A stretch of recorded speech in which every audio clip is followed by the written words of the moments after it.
Mm-hmm. I'm so discombobulated this week. This is bad comedy. Especially the week off. Ooh. Did you start the video before we went live there? Or? Yeah. Yeah, we are off to a bad start. It's just a different sort of... I guess so.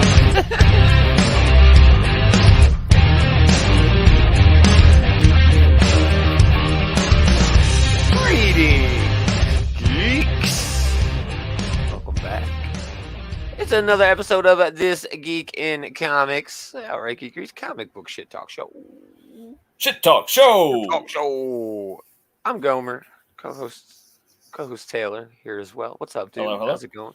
Oh, I'm getting by. Yourself? It's the weekend, I'm just trying to get through it. I know it sounds weird. Yeah, normally it's the opposite of what I live for the week. week. I live for the week. I'm kidding, I don't. You're ever the contrarian, I guess. Right. What's going on, bro? How you been? Been all right? Oh, I'm pretty good. Last week off. Yeah.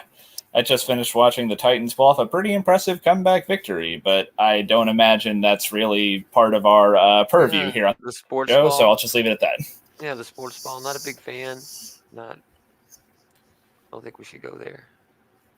And it's this geek in comic, not this jock in comic, so let's just leave it at that. This jock in comics. Would it be? No, it would be this geek in sports. Oh, well, yeah, I guess that would work. Yeah.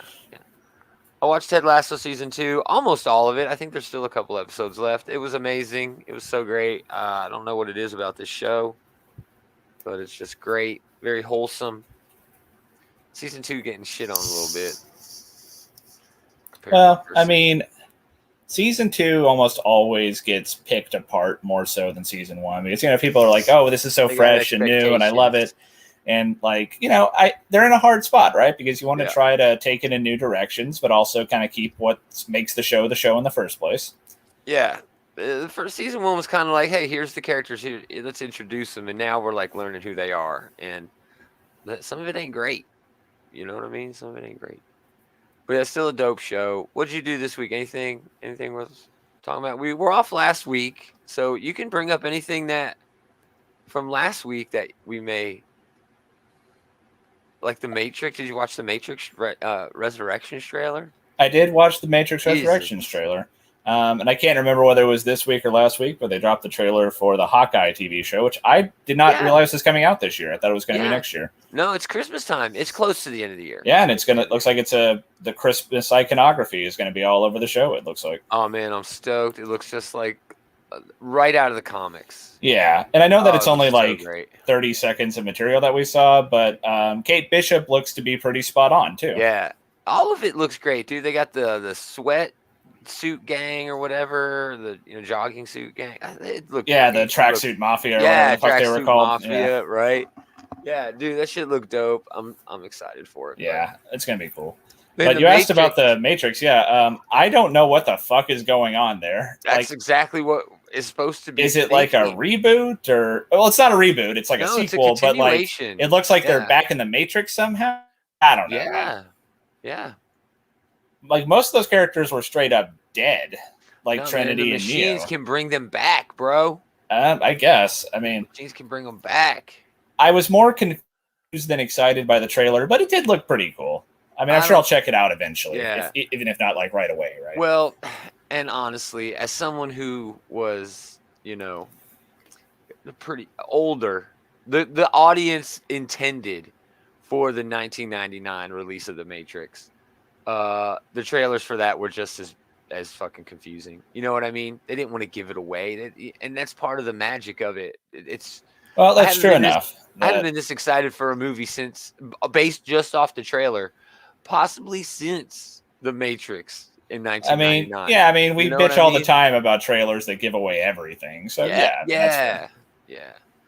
So we took a week off. There was not really anything else that we missed that we're not going to cover on this week's show. So unless you watch something awesome, we're getting into news. Adam was here, and then he dropped out. He was having some problems, so he may drop back in. But to see Adam.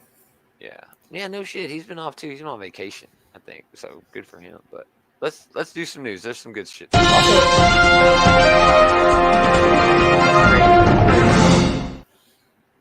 queue there. Sorry, what were you saying? Oh, just that it's tough when I'm the only one dealing with your bullshit here, you know? Oh, I know. Trust me, I'm thrilled that it's just you and me too, a-hole.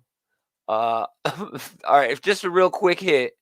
Timeless, the one shot from Marvel that it was Jed McKay, Kev Walker, Mark Bagley, and Joe Bennett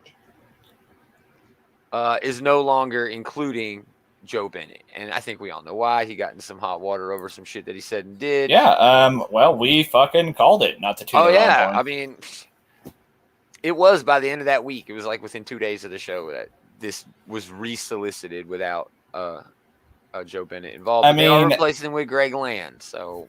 Oh, God. But, okay, so Joe Bennett is a better artist than Greg Land, but this is definitely a situation where you want to cut bait, you know? Sure. Joe Bennett didn't have anything else planned at Marvel. There was nothing solicited. I'm sure he was doing work for them, and I'm sure he got paid for it, but it's never going to get released. So, yeah, that's... I don't know. I'm sure he'll get work somewhere, so if people aren't really worried about his political beliefs and really love his art, hey, I understand. I mean, didn't that, like, G.I. Joe writer, like, find a landing place eventually? Oh, yeah, Aubrey Sitterson's working at Dark Horse now, doing books at Dark Horse. Most of his stuff is done through Kickstarters and things like that, but fuck yeah, dude, he's got plenty of work. So, yeah, it is what it is. So, all right, moving on from Timeless, because I'm sure we'll talk about that a lot later. Big news from the business, and I don't know how to feel about this. IDW is moving to Penguin Random House, just like Marvel did earlier this year. Moved away from Diamond as their one and only distributor. And that's kind of what DC did by going to Lunar and moving away 100% from Diamond. We'll go into those details in a second. IDW newly published and backlist comic book periodicals, trades, and graphic novels will sell to the direct market through Penguin Random House beginning on June 1st of 2022. Well, like with DC, I'm sure we can expect some growing pains with this, but I mean, we've hated Diamond for years, you know? I mean, them having what you wish for, them having a virtual monopoly, though, certainly had its share of problems. But yeah, that is a good point, that this is one of those situations where there's not really solutions, only trade-offs, right? Yeah. Like, this will have its problems that didn't exist before, but I'm sure some parts of it will be nicer than were before. And the thing we're talking about here, right, in the 2000s, the comic book direct market was strictly comic book shops. The comic book or the bookstores and even online booksellers, they just weren't a factor at all in the overall context of selling comic books. So in that aspect, you did kind of have a monopoly in terms of retail of the actual comic books. So it made sense that you had a monopoly of the distribution. And there he is. There's Adam back. Hey, Adam. Hey, Adam. I'm glad you got everything fixed. We missed you so much. You look so refreshed. You're glowing, though. I don't see you because you don't post shit to social media. All right? You're like a hermit on social media. But I think you just said that he can't hear us, Gomer. You can't hear us still? Oh, man. That's the problem he had earlier when he got in. Damn it. Damn. So, I mean, that's I'm glad he's alive. Yeah, exactly. So Diamond, just like with Marvel Comics, Diamond is still going to distribute IDW comic books. They are just going to do it through Penguin Random House as a wholesaler. And it's like a fucking math equation the way that shit works, dude, right? Because all these different places give you different discounts and different shipping costs based on how much and what you order, right? So while Diamond, yes, distributes comic books, they also distribute a whole hell of a lot of toys and a lot of toys that are exclusive to Diamond. So if you're going there and you're like, all right, I'm going to, as a shop, right, I'm going to go order 10 statues this month. It might be in your best interest to go through Diamond that month, right? Yeah. Better? All right, third time's the charm? It's not better, is it? That's not looking good. Oh, man, I can hear you. You got to check your mic, maybe. Or your headphones. It's all, I don't think it's us, dude. I think it's the hardware. You know? Well, I mean, I can't imagine that we're any different than we were in previous weeks, you know?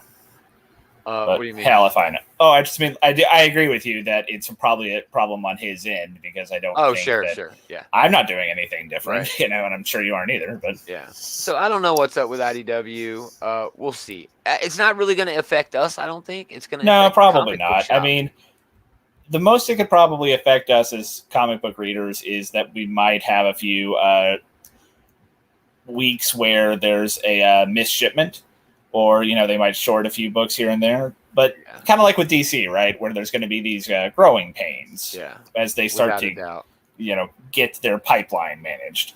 Yeah. The good thing though, Penguin Random House already has all the, you know, infrastructure in place to get. Well, so did whatever DC used. Well, no, Lunar was brand new. They weren't distributing. Oh, well, my mistake. Yeah, they were doing actually. Basically, it's Midtown Comics. It's just a big comic book shop.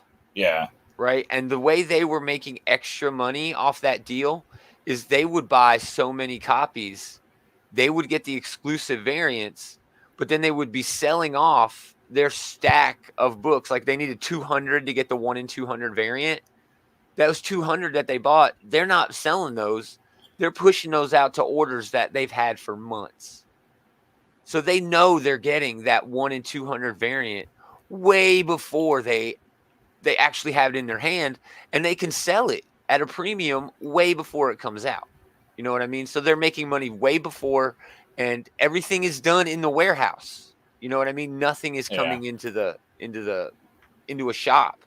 So yeah, and again, dude, it's the 21st fucking century. Comics need to start growing up a little bit, you know, and this is going to help it. But all right, moving on. Video game news, believe it or not. Yeah. Video games, as the boys put it. Yeah, quite a lot of trailers dropping these last couple of weeks. Yeah, we're only talking about 3. The big 3, I think, from the PlayStation event. KOTOR. KOTOR's coming back. Remaster. It's a huge deal for me, man. I love this game. I consider it the best role-playing game to ever exist. It's amazing. Well, I mean, I just recently got like the Mass Effect remaster when they re-released that, so I imagine that the OGs for KOTOR are equally excited about this. Yeah, everybody should be excited about this. Look at that. That is going to be so great. That looks dope as fuck. And honestly, it could probably benefit more from a remaster because this is an older game. It's so damn old. Yeah. Sure.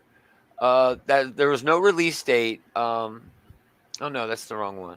Was there a release date? July 2003, the original came out. There's no release date, but a 20th anniversary release seems appropriate. And that sort of makes sense because everything they announced in this trio of news bits for the video games is basically coming out in 2023. Spider-Man 2 was announced, which is great. We already got 1 and then 1.5 kind of with the Miles Morales. Yeah. Spider-Man for the PS4 was masterpiece. It's arguably one of the, if not the best superhero game ever made. It has. I don't think anyone can argue against it as much as you could argue against some other superhero games. Yeah, because this just captures the essence of the character. I think absolutely. That's the coolest thing about it is like the same way that the Arkham Asylum game made you feel like you're goddamn Batman. Yeah, this makes you feel like you're motherfucking Spider-Man, and it's great. Yeah, it really is. It really is. I have a problem with those Batman games, but only the Riddler trophies. The Riddler trophies just took me right out of it. But anyway, Venom is confirmed for this. Yeah. Of course he is. Well, right? Yeah, they teased him at the end of the first game, so you knew this was what they were going to do. And he's huge right now. I mean, he's always been huge since he... Oh, but could we potentially have 3 games in the series where we never get to the damn Green Goblin? Because not that would be a bad thing, but I just, who would have thought, Sure. Yeah, I don't know. Can you hear us now? Damn it. Motherfucker. You can't hear us? Oh, that sucks. It's got to be his headphones. Maybe if he listen. I don't know why I'm saying this. It's not like he can hear me say it. But what if he listens on another source or something? I don't know. Yeah, there's a private chat you could talk to him on. But when we got Adam back for a total of 45 seconds, so that was better than the last 3 weeks. It was good to see him. Right. Finally, for video games, probably the big news is the Wolverine game. There's a Wolverine game coming from Insomniac. They're the same ones who make the Spider-Man game that we were raving on.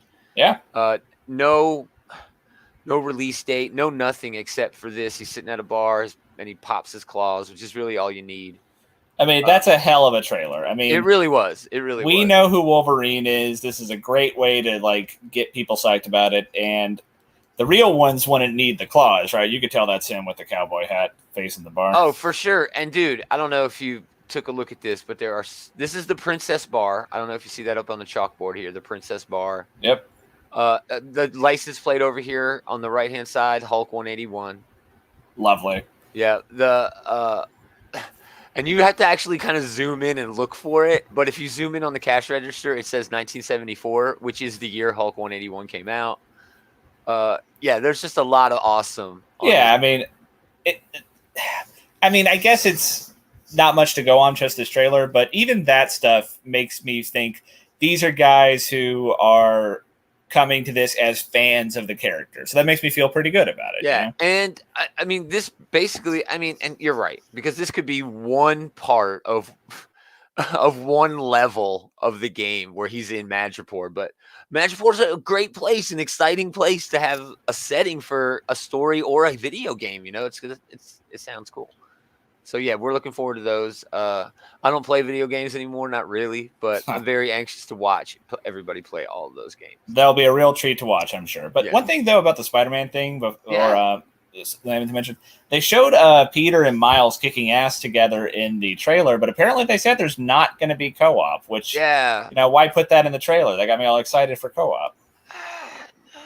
I'm sure the game will still be good, but like it doesn't make sense to me either, dude. Yeah, it feels like that seems like low-hanging fruit. Yeah, it seems like a no-brainer. Why wouldn't you want these two iconic characters swinging around with each other, doing awesome? Presumably, you could play as both, but yeah. I mean, co-op just seems like a natural inclusion now that you have two Spider-Men. Seems dumb.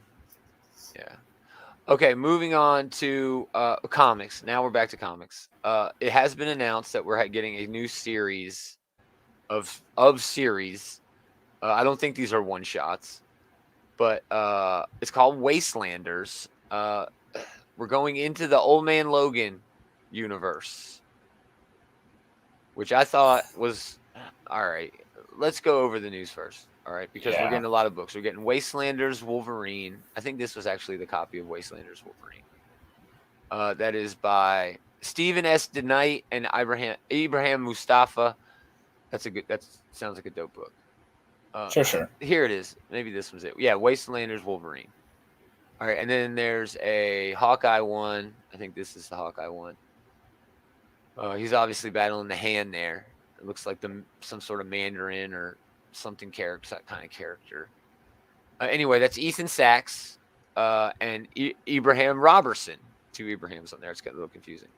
But that's a Jose Maria Casanovas cover. That cover looks awesome. It does. There's a Star-Lord one, which we've already gotten a little bit of a Star-Lord Wastelander in this universe, Old Man Star-Lord book. Well, yeah, I think we've had all of these. I don't know about Black Widow, but yeah, all of these are existing old man versions of these characters. Yeah. That's Richard Dewick and Brent Peoples doing that one. There's a Doom one. Dr. Doom one. That's Torun Gronbeck with Julius Otta. And then there's, again, you mentioned it, the Black Widow one. Stephen S. DeKnight and Well B is doing the art on that one. I'm not sure about these, dude. I love the Old Man Logan universe, but I've only loved anything from it from Mark Miller's original 7-issue run. That was a really fun story. Yeah. I haven't picked up any of the sort of spin-offs here, though. Yeah, I never read the Hawkeye one. I never read the Star-Lord one. They were okay. I actually did, and they were just okay, though, you know? Yeah, I mean, that was a fun story that I don't know I needed all this from. I mean, it's an interesting setting. I could see how you could tell a bunch of neat stories about it, but... Yeah. All right, so what about this angle? What is the whole gist, the entire premise of the Old Man Logan universe? It's Unforgiven, but with Wolverine. Like, all the heroes died. Yeah, true. Well, what the hell? It sounds boring. Oh, all the heroes died. They're like, all the heroes died, but hey, here's all the fucking heroes. Well, I mean, it's 4 out of hundreds, so, you know.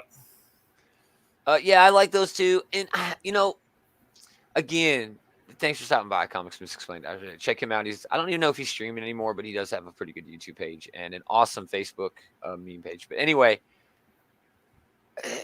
the universe was first appealing to me because it was Mark Miller, because it was that, dumb, stupid popcorn movie of an arc. And then we just kept going back. And then there was a run where Old Man Logan came to the regular universe for a while. Yeah, he was there for a year or something. And it's just man, but I enjoy it. But then they show me this list of creators: Stephen S. DeKnight, Welby. I don't know. These aren't really high profile folks. So I don't recognize most of. Yeah. I can't name any books that they've done. Feels kind of like a throwaway to me. We still got a little bit more. Moving over to DC, we had IDW, we had some indie, we had some Marvel. Now we're going new books over at DC that were announced, and these are just 3 of them that I picked out that were the 3 brand new ones that are supposed to drop by the end of the year that I thought just sounded dope. World of Krypton, #1. Robert Venditti is writing it. Okay, he's great, but art by Michael Avon Oeming. It's a 6-issue. Regular size, $32 or 32 page, $4. November 7th. Yeah, man, they're going back in time in this modern telling of one of the most storied periods in comics in World of Krypton. When a catastrophic event befalls Krypton's natural world, it points towards a mass extinction in the making. Jor-El, head of Krypton's revered science council, embarks on a mission to save a world that may already have passed the point of no return. Well, we know that it did, unless this is an alternate universe. It's prequel. We know. We know. There's no Titanic. It's like Titanic. Can he save Krypton? No, we know that he can't. Yeah, we know he can't. We know he can't. We know he can try, but he will lose. I mean, I'm sure there's a story to tell, though. Sure. I'm stoked with this. I love Venditti, and dude, I'm a huge Oeming fan. So yeah, I am all over this. I assume this is Baby Kara on the cover here. Yeah, I'm not sure. I mean, there's only so many Kryptonians we actually know, but it does say Jor-El, General Druzad, and even a young Kara, Zor-El. So there you go. It says it's got political intrigue too, which is a recurring theme. All right, second book. There's 3 new DC books we're going to talk about. Swamp Thing, Green Hell, #1. It's Prestige. Oh shit, Jeff Lemire. Okay, right. It's $7, 48 pages. It's only 3 issues. It goes on sale December 28th. And it is, yes, Black Label. So the Earth is all but done. The last remnants of humanity cling to a mountaintop island lost in endless floodwater. The parliaments of the green, the red, and the rot all agree it's time to wipe the slate clean and start the cycle of life over. And to do so, they've united their powers to summon an avatar, one of the most horrific monsters to ever stalk the surface of this forsaken planet. Against a creature like that, there can be no fighting back unless you have a soldier who understands the enemy, someone who has used its tactics before, someone like Alec Holland. Shame he's been dead for decades. December 28th. It's Jeff fucking Lemire. It's Jeff fucking Lemire, and Swamp Thing is consistently one of the best titles they throw out there. So, right. Like you're saying, Comics Misexplained, Lemire is an automatic got my interest, Yeah, I will be talking about him later, guaranteed. Moving on. This cover, too. Yes, go ahead. Yes, more Swamp Thing. Yeah, I like that please. Swamp Thing island here with the skeleton under the waves. That's rad. Yeah, it's great, dude. Yeah, I'm stoked for this. That variant cover is Christian Ward. This is a Christian Ward variant, which is great. And Doug Mahnke is doing this regular variant. Yeah. Last announcement over at DC before we get into the best news of the week. One Star Squadron, #1. This is Mark Russell, Steve Lieber, $4, 32 pages, 1 of 6, December 7th. So this is in continuity, and very large Swamp Thing Chia Pet, right? Yeah. These are just a few of the amazing titles. Oh, that's not what I wanted to read. One Star Squadron is DC's superhero team where heroism meets capitalism. This ragtag group of heroes led by Red Tornado is here to provide service with a smile. All you have to do is send a request via their on-demand hero app, and they'll answer any call. Whether it's a story about superheroes without $1 billion fortune or Fortress of Solitude to fall back on, heroes like Red Tornado, Power Girl, Gangbusters, and Minuteman follow these working stiffs as they work for a living while trying to parse one of the great mysteries of the world. Just who's signing those checks and why. So yeah, Mark Russell, right. he always has some cool things to say, and yeah, this seems like a premise that's right up his alley. Yeah, I think I'm gonna check this out. I'm stoked for this, man. This sounds so fun. So yeah, that's December 7th. It looks like he's got a bunch of D-listers that he can play around with, so like exactly, anything can happen. Matter. I mean, Power Girl and Red Tornado are going to be fine, but everyone else here, you know, oh you yeah, can do whatever he's killing the fuck you want with Gangbuster. Gangbuster's dead by the end of issue 1, maybe, but at least in the first arc. All right, last bit of news before we talk about What If, and it's 2 episodes of What If we're gonna dive into a little bit. Check out this comment first. Yeah, Power Girl getting basically right.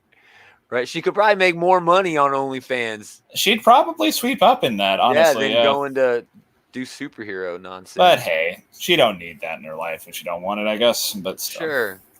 All right, Nightwing number 87. The preview has come out for this issue and is going to be very special. It's Tom Taylor and Bruno Redondo, but the entire book, I don't know if you can even tell by these 4 images, is one. Let me get rid of fucking.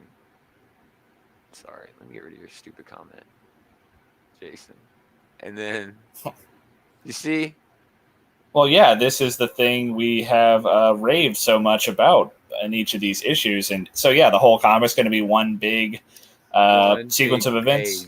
One long, continuous image. Man, I love that. Dude, I might buy like 3 copies so I can like put it up, hang it Yeah, up. like if you could like take, I don't know if you could because of the way they print it, but like if you could have a way to like place all the pages like side by side. You'd have to buy at least 2 copies because you'd have to unstaple both and then flip it to get all the images. That would be so rad, though. And then I'd want a third one so I have like an intact copy. Yeah, yeah. It's gonna cost me $12 and some arts and crafts. That's where they get you, Gomer. That's where they get you. But man, it's worth it. Look at that. Yeah, and these aren't even colored pages. Yeah. But just the sequential art here is just very innovative. It's genius. It's happened before. We've seen shit like this before, but going all out. Well, I mean, the whole damn this book. series has been doing exceptional examples of this, and really just giving us what we want here, you know? Yeah. So, yeah, I'm stoked to see that. But now it's What If. What If? We're going to talk about the zombies one first, which I don't know if the word better is the word I'd use to explain the comparison between these 2 episodes. But Marvel's What If on Disney Plus, episode 5, What If Marvel Zombies? Basically, this is sort of a look at the future of the Avengers, you know, because Captain America's not there, Iron Man's not there. A lot of it didn't occur to me, but man, Nightwing would definitely have. Dude, I'd sub to that. I'd sub to that shit, bro. Yeah, I guess between Hulk still being around, Spider-Man, but I don't know about Sharon Carter joining the Avengers. Hope could be in there though. Yeah, well, she's definitely around though, Sharon Carter. You know, in the main MCU. Yeah, but she's a bad guy now. Well, the zombies change everything. True enough. Yeah, this would be I mean, that right there, that's just freaking great. They had a lot of fun with it. Yeah. And yeah, the head of Ant-Man, you know, him wearing the cloak of levitation. The cloak of levitation being like a big hero in the episode. Yeah, just a lot of fun touches, a lot of nice shit coming out of that series, man. Yeah, Happy was great. Blam Blam. Yeah, very fun episode. Scarlet Witch being the big bad was. Yeah, I mean, cool. So like, yeah, I feel like the thought process for this one is like, hey, what's a famous what if story we've done in the comics? And yeah, let's do Marvel Zombies. So it's probably the most well known and easily the most popular, dude. They've done like 8 different volumes. Oh yeah, I mean, There's they were so much. They were riding that gravy train for like a decade. Dude, they were doing that before Walking Dead took off because Kirkman was writing on some of that shit. And he stopped doing everything Marvel once fucking Walking Dead took off. So yeah, that's been 10 years at least, at the very least. I love where it ends with Thanos having all but the one rock that he needs, and they've got it because there's room for more. You know, they could go back to these and not finish them, but at least continue them. And yeah, I think that's dope. I think that's awesome. The other one we're going to talk about is the what if Killmonger saved Tony Stark. Yes, I feel like the premise for this one is, hey, people like Killmonger. Let's just make an episode about him. No shit. For real. We didn't see enough of him on screen. He's by far the best villain that the MCU has had. By far. He's definitely like on the short list. I don't think anyone can dispute that. Oh, he was right. In my opinion, he was right. He should have done. He had a point. If he would have won, I would not have had a problem with the movie. But yeah, there's a lot of cool backstabbing, a lot of cool intrigue, and it is kind of cool to see. Intrigue. It is kind of cool to see Killmonger, play his chess game here. Like manipulating both sides, playing them against each other. Is this going to have a part 2 though? Because I feel like they kind of left us hanging there. Well, and that's what I was saying about the one with Thanos at the end, the zombie one. Well, that one was I feel like that was enough closure for that one. It's a zombie thing. Things are fucked. I feel like that one did not leave me wanting more. This one did. So sure. Is this going to have a part 2? Because I think it needs one. I think all of these could get further explorations. You know what I mean? You could explore all of these, and I think it's just a matter of the popularity of them, the success of the show, and I don't think there's been a bad MCU thing. I mean, this isn't getting the talk that the live action shit got, like WandaVision and Loki and well, okay, sure. I mean, but this has been my least favorite of the shows just because I'm not invested the way I am with all the others. But yeah, like you're saying, though, this is still fun. And that's the whole fucking point here, right? Yeah. The reason I like What If so much in terms of comic book movies and shows, comic books that have been adapted to screen, conceptually, this is the most comic book thing that has ever been adapted to screen. You know what I mean? Yeah. The way it uses the themes of What If. What If is a thing that only is in comics. It was it was it. There was nothing else. But yeah, I'm a big fan of What If. I don't even know what the next one is. Like we've said before, I like being surprised. Yeah. Food news. Let's get into some actual serious food. Oh, real quick. Yummy. Go ahead, real quick.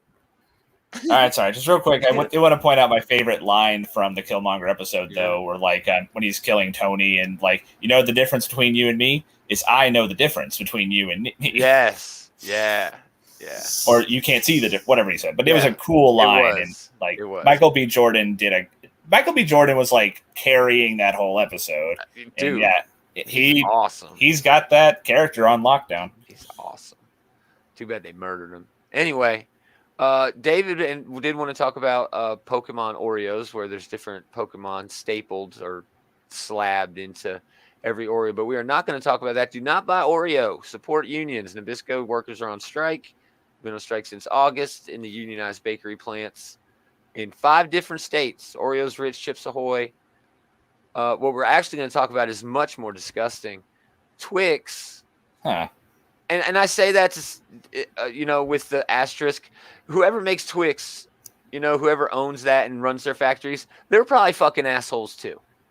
All right, so don't get me wrong, but there's an active strike going on at Nabisco. All right, so don't at me be saying, oh, Twix is some dickheads too. I know all employers are assholes. I get it, but we're going to talk about food anyway. This doesn't seem like the grossest thing in the world to me, actually. Oh, it gets gross. Okay. It gets gross. All right, talk me away from it then. This is Twix seasoning that you're supposed to put on different things. On a shake, like a malt like this, I could see it. Sure. Here's one where they're putting it on cinnamon toast. That looks delish. Thought the Nabisco strike won today. Oh, maybe it was. Hey, maybe I'm behind on my news. I was reading a lot of comics today, so if they did, hell yeah. And go catch them all. If they did, it's okay to buy Oreos again. But the way Twix is selling this is they want you to put this shit on chicken wings. Oh, man. They really snatched defeat from the jaws of victory on this one. They really did. They were like, hey, you like ice cream? Hey, what about cinnamon toast? Every motherfucker likes cinnamon toast. Oh, but also shitty chicken wings. What the fuck? I mean... Yeah, finally a Twix I can snort. Someone's reading my letters. That's good. That's a good one. Hey, I mean, they're giving the people what they want, I guess. But yeah. I can't imagine people want this. Oh my putting god! Putting it on a shake, sure, great idea. Putting it on the toast, love it. Yeah. Putting it on fucking buffalo wings, what the fuck is wrong with you? Man, I want to put it on cheesecake. Okay, sure, that sounds good. Pudding, like banana pudding. Desserts, just stick to like dessert things. There you go. Or things that like you could put cinnamon on, like the toast, but not savory, fucking spicy. Dude, they literally have barbecue sauce over here. Yeah, and like so that's fucking disgusting. But also kind of delicious, like at the same time. So anyway, so that's your food news for the week. Man, let's get into comics. This is a weird week for comics. Let's get into it.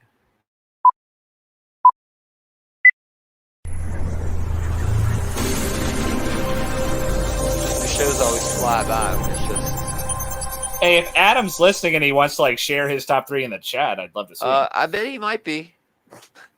Anyway, I'll go first this week. It's a very light week for me. And not really. I read, a bunch of stuff, but not much stands out. But one book definitely did stand out. I don't want to mention that because I'm pretty sure you're going to mention it. But Kang the Conqueror #2. This book's kind of weird. Oh, I missed out on this one this week. It's kind of all over the place, but the art is great. It's got some epic art scenes going on with these big battles. I mean, yeah, that's good, goofy fun, right? Yeah, there. big goofy fun. You might actually mention this one too, but this is actually my real honorable mention.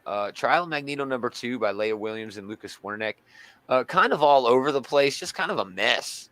A little bit of a filler issue, I would say, because it just basically repeats itself in at least 3 or 4 spots. But man, there's this great Avengers versus X-Men angle that they've gone back to that well so many fucking times. But I don't care. So yeah, honorable mention for me. Love this scene with the Wolverine. Hey, Gomer, I think you're cutting out a little bit. Oh, am I? I'm sorry. Am I back? Yeah. Yeah, and this great panel here would. So yeah, it seems we will talk about this in a minute, I guess. But seems like Hope's the bad guy, I guess. I don't know. No, Hope's has to have a reason why she. I mean, she sent Magneto to. I mean, obviously Magneto didn't do it. I mean, Scarlet Witch told us that he didn't do it at the end of the issue. Spoiler alert, I guess. Well, but it's been a week. Yeah. So why did Hope send him to do the thing? This definitely left me curious for what's coming next. But yeah. Or was it Hope? Because we might saw have been Geek show up at the end too. And also, she's all like, "Oh no, we can't read his mind. That's torture." He's like, "Hey, that would be pretty convenient if she was saying that when she was trying to cover her own ass." But, exactly. Yeah.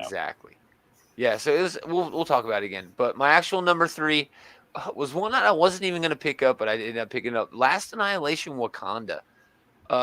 This is just a one-shot tie-in into the whole space adventure thing that's going on.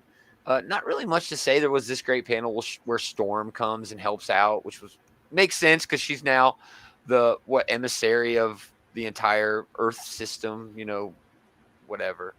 But it had solid art, and it's M'Baku taking his place as the hero of the Wakandan Space Empire or whatever. I don't give a shit. This book was just a straightforward hero going to do hero shit story. You know what I mean? Who's feeling down on himself. This is like a quintessential Marvel superhero comic book issue. And it was wonderful, dude. It was just very refreshing to get something that was no muss, no fuss. Here's your shit. You don't even have to be reading The Last Annihilation to enjoy this issue because it gives you everything you need to know. Just a really solid single sitting issue, and I shouldn't have liked it as much as I did. So, yeah, my #3, Last Annihilation. Hey, I, of all people, think that there's nothing wrong with just having some damn fun with a comic book. Yeah. And, I mean, it was good in the context of The Last Annihilation as well. It fit. All the pegs fit in all the holes. So Indeed. Cool. Honorable mentions. I'll just do the one honorable mention for the Mighty Valkyries #5, mostly for some pretty breathtaking artwork. We have Iulis or whatever his name is. Yeah. I'm not sure how to say his name, but which is a shame because he's great art. But yeah, we have a giant fucking skeleton dragon facing off with a giant fucking world-eating wolf. And we do indeed get to see the wolf. The wolf eats hell. So, I'll just leave it at that. That's all I need to know. That sounds really awesome. That sounds so dope. But cool, my My number 3 is going to be Trial of Magneto, number 2. Like you were saying, there's not as much to like about this issue as in the last. We do have some nice artwork like this. This is probably the best page from the whole thing. Beautiful. But anything a Scarlet Witch is just fucking gorgeous, man. And I do think that they did a good job sprinkling in some character moments. Like I liked Captain America talking to Pietro about Wanda and their grief and everything. And it was classic Steve Rogers. It was nice to see the Avengers and the X-Men actually, I think, getting along fairly well. Although, until they started kicking each other's asses, sure. Well, I mean, they all punched Magneto, and everyone's punching Magneto here. Which, incidentally, of all the Avengers who could have shown up, they picked the worst possible team to square off against Magneto with. Yeah, but still, Magneto been punched 20 times in 2 issues in this book. Yeah, I mean, Magneto must have some sort of superhuman endurance to him because he's getting fucking wrecked by Quicksilver and you saw the Wasp upper deck him there. Yeah, he's in the hospital thing or whatever for the first half of the book. So but it left me curious about what's coming next. And for sure. If a book is doing that, then it's doing something right. So there's no way I'm dropping this till I get to the end, which I'm sure is going to end with Scarlet Witch and Pietro actually being mutants. No harm, no foul. And that was a dumb change. And if this is how they change it back, more power to them. So be it. Yeah. And I'm going out on a limb, I think, a little bit here, but maybe not too much with the solicits for the Strange Hold, Strong Hold, Dark Hold, whatever the fuck it is. She's going to be the new Sorcerer Supreme. Oh, Wanda? Yeah. Yeah, I can see it. Imagine the power of Krakoa with that, with the Sorcerer Supreme too. What? Yeah. It's going to be awesome. And that might be a good way to be like, we hate you, Wanda. I'm the most powerful sorcerer in existence. Okay, you can stay. Okay, you're cool now. Cool now. But I don't know. We'll see. Yeah. And it's okay if mutants hate her as long as, it'll add another wrinkle to the whole thing. I think it would be better. So, cool. Good choice. That was your number 3 trial? That was my number 3, yeah. Awesome. My number 2 is, again, this book it caught me and I can't stop loving it. Bermuda, number 3, John Layman and Nick Bradshaw. And it's mostly because Nick Bradshaw is just laying down pages like this on every page. There's not a centimeter of page that is wasted. Yeah, I mean, he is definitely telling a complete story moving across the page here, and that's something you'd love to see. It's one of the reasons why we read comics in the first place, right? Exactly. Is they can tell the story like this. Yeah. I mean, it's just a regular fantasy story, sort of like a Portal story. There's this fantasy world that's sort of in the Bermuda Triangle, but really it's in a pocket dimension. And we're working, scientists in the real world are working to get over there. It's great. It's built this wonderful world in only 3 issues. This is only a 4-issue miniseries. Oh, so I should be able to get it in trade pretty soon. Probably within the month. I would assume IDW is going to pump this out because it's getting very good reviews. I'm just really smitten with this book. I love the writer. I love John Layman. And Nick Bradshaw, you can see it right there. It's just a genius, just amazing. I hope we get more from this world, from this character, and from these 2 creators in here, dude. It's just fucking wonderful. I'm really glad I picked up the first issue. And kept with it. It always draws me. As soon as I look at the preview for it, I'm like, oh shit, I gotta. Was this one of those books where they threw out the map and that's what hooked you? Yes. Yeah, there's a map at the end. Anything that's got a map is 100 times better. I don't give a shit what it is. If there's a map. Maps are cool. Maps are awesome. And legitimately, it shows thought being put into the setting, into the world. And it's literal world building in a way. You know what I mean? Yeah. Yeah. Awesome. Yeah, number 2. I have a feeling. My number 2 is Black Widow. Yes, number best 11. Cover of the fucking week. Yeah, that is a astounding cover. I love the gun smoke going up into the dress like that. That's right out of James Bond, dude. It is. That is some James Bond style fucking. Oh, I love it. Yeah, this looks like a James Bond movie poster. Yeah, and they have a lot of fun with the covers in these issues. Yeah, she's using the title card is her mask. That's cool. Yeah, but yeah, I mean, this is just consistently a fun read. We always get at least one of those amazing sequence pages. Yeah, and the bad guy here was like basically lame. Just like a gimmick character, but it was a fun gimmick. Yeah, the gimmick was interesting. I don't think it's a character that has a lot of legs to them, and this really was just like a transition issue. Like this is like a one-of-one story in between the last arc ended in the last issue, and they're starting up the next arc in the next issue. But still, all the Rafael Torre books for this Black Widow book would make it amazing if Elena Casagrande was not the regular artist on this book. She is just head and shoulders above everyone else for what she does. And this is almost like Rafael Torre trying to do what she does with these sorts. Like, this is a great page. This is great. Elena Casagrande doing shit like this on every fucking page. Every page. Torre just can't keep up, man, and the book suffers for it. It's still great, it's still awesome, but it's still good. But it makes you appreciate Casagrande even that much more. Casagrande is a singular talent, especially when it comes to like the fight scene she draws. Oh, it's just amazing stuff, dude. It's just amazing stuff. Excellent choice. Still a solid read, even with that gripe. But moving on, finally, number one. It's an easy pick for me. I read this book like 3 or 4 times this week. Primordial, number 1, from Jeff Lemire and Andrea Sorrentino. This is the team that brought you Gideon Falls, which I considered to be the best thing on shelves when it was being released week to week. And this has taken its place. This is the kind of shit we're being treated to in this book. Oh, man, that's trippy as fuck. The whole book is trippy like this, dude.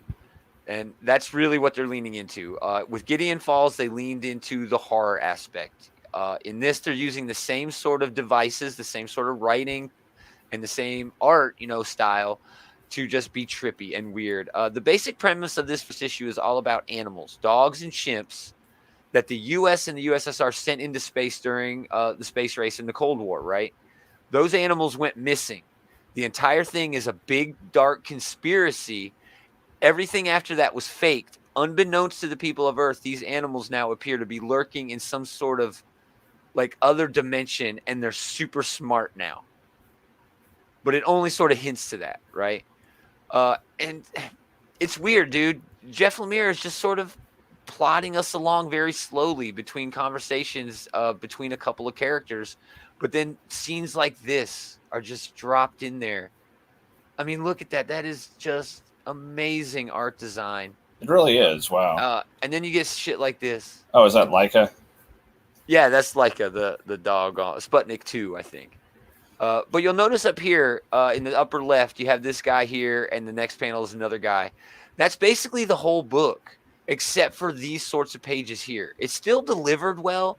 It's delivered exactly what you'd expect to be delivered from a comic book. But then it's just like, all right, now, bam, Sorrentino hit him with the fucking psychedelic shit. I mean, look, they're leaning in so hard. Look, that's straight out of Dark Side of the Moon. I mean, they're not pulling any punches. They're not trying to hide their cards here. They're telling you exactly what is coming. And I don't give a shit. Oh, man. Just unique and beautiful art style. Lemire is a master. He doesn't even need to have a critique. He's Jeff fucking Lemire. And yeah, this is just another piece of comic booking. Easily my favorite thing on shelves this week. By far, by a mile. I can't wait for the second issue. And the rest of the series, I hope it goes on for 100 issues. It's brilliant. I love it. Well, I'll have to add that to my trade pile. So good, dude. So good. Awesome. That leaves you, number 1. I can't imagine what this is, honestly. All right. You're going to hate this. I'm trying to think. My number 1 this week is Fantastic Four number 35. Oh, $10. The 60-year anniversary issue. $10. Yeah. Okay. So this is a number 1 that I might not necessarily recommend you actually buy because it is a lot. It's a big price tag, and the story itself has its faults. I mean, if I could have picked someone other than John Romita Jr. to draw it, I probably would have. That's all I needed to see was that preview, and I'm like, nope. I mean, he does a fine. JR for me. He does all right, but certainly there could have been better options. But he is not. This is a love letter to the Fantastic Four, and on that front, that's the review. That's the review I read. Great, yeah. yes, that's the review I read. they come up with a pretty interesting framing device where like the Kangs get together and they're going to go fuck with the Fantastic Four in different time periods. That gives us an excuse, to look at the Fantastic Four in different eras. We have like the old Lee and Kirby Silver Age Fantastic Four. We have like the grungy 90s one where like Thing was wearing a mask for 5 minutes. We have the Future Foundation run represented. And then the last one was a little gratuitous. Hickman's FF is my FF, man. Hands down, one of the best Fantastic Four runs ever made. It ranks up there with the only other one that can contend for it, and that's the first one, the first run of FF. Hey, don't sleep on Wade and Maringo. I do, but I just don't like it. It's good. It's just not. Regardless. Yes. I really enjoyed them kind of embracing, let's just call it the campiness of the Fantastic Four, where like they win through like teamwork and like Reed outsmarts the bad guy, and like we have all these things where it's like Ben and Johnny are bickering, and it leads into those like 50s and 60s family sitcom tropes, like with the Beaver. Almost. It felt like the writing was like appropriate to the era every time we saw it, and so that's to Dan Slott's credit that he did a pretty good job with that. The backup issues were pretty fun too. Okay, good. Anything noteworthy? Any noteworthy creators on there? Because I didn't read any of this or even really look into it. We got Mark Waid popping in here for a spell. Classic. He just gets a mention. Living legend. It's hard to deny how amazing Mark Waid is. Indeed. But yeah, so if you're a fan of the Fantastic Four, I think that you will enjoy reading through this.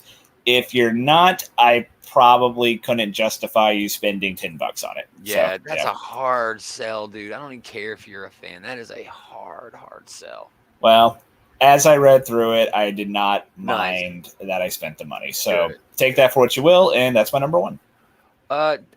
Question, just a quick aside before we wrap it up. Did you read Marauders this week?